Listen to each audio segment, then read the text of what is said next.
नमस्कार दोस्तों, कैसे हैं आप लोग। कुछ समय पहले आपने देखा जीएसटी पोर्टल पे आईएमएस करके एक नया इन्होंने ऑप्शन दिया है।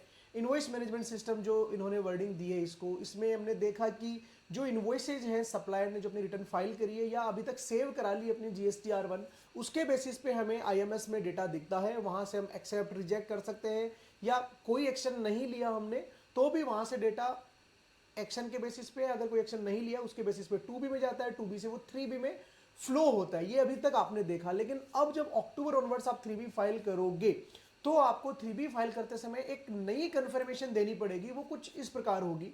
उस कंफर्मेशन में क्या है, टोटल 4 पॉइंट्स हैं जो आपको कंफर्म करने पड़ेंगे। पहला पॉइंट क्या है कि any record of the IMS dashboard where no action taken shall be considered as deemed accepted.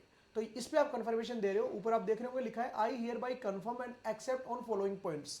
नीचे एग्री एंड कंटिन्यू का बटन आ रहा है। तो पहला पॉइंट ये है कि जिन आईएमएस में जो जो इनवॉइस आ रहे हैं उस पर अगर आपने कोई एक्शन नहीं लिया है तो ये माना जाएगा कि आपने वो डीम्ड एक्सेप्ट कर लिए हैं जी।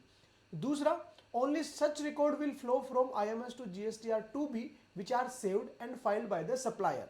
आपके सप्लायर ने जो सेव और फाइल भी कर दिए हैं वही इनवॉइस आपके 2B में आएंगे। That is, if there is any accepted record which is only saved by the supplier but not yet filed or filed after GSTR 2B cutoff date will not flow to GSTR 2B of current return period। अगर supplier ने अपने return में save करवाए हैं but उस return को अभी तक फाइल नहीं किया है GSTR 1 जिसको हम बोलते हैं, तो आपकी 2B में वो नहीं आएगा।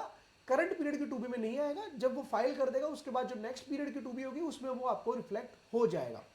इवन अगर सप्लायर ने कोई चेंजेस किए हैं, if any changes made by supplier in saved record in respective return where recipient already took some action will get recent and appear as a fresh record on IMS of the recipient. आपके supplier ने data save करवाया but return file नहीं करी, आपके IMS में आया, आपने उस पर कुछ एक्शन ली, उसके बाद आपके सप्लायर ने उस रिकॉर्ड में कुछ चेंज किया तो आपके आईएमएस पोर्टल पे वो फ्रेश दिखने वाला है। इसकी भी आप एक्सेप्टेंस डिपार्टमेंट पोर्टल को दे रहे हो when you are filing your GSTR 3B from October onwards. If any record deleted by supplier from respective return where recipient already to some action will disappear from IMS dashboard also. अगर amend किया तो भी IMS में update हो जाएगा।